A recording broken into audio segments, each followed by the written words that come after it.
বাবা, তুমি কেমন আছো? তুমি কি খাচ্ছ? আমি একটা কথা বলতে চাই।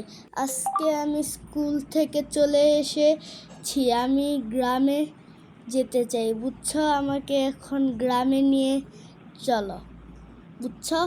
আমি এখনই গ্রামে যাব। আচ্ছা, তোমাকে গ্রামে নিয়ে যাচ্ছি, চলো আমার সাথে। হ্যালো, শুনো, এটা তোমার চাচা,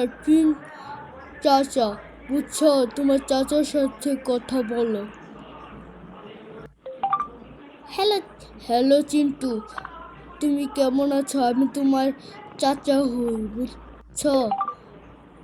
চাচা, দেখো, আমি ভূতের মতো হইতে পারি। তুমি ভূতের মতো হইতে পারো? দেখো, আমার চোখটা ওপরে চলে গেছে, আমি এখন ভূত। ও, আমি পারি না, আমাকে শিখাই দিও। আমাকে শিখাই দিও চিন্টু। আচ্ছা।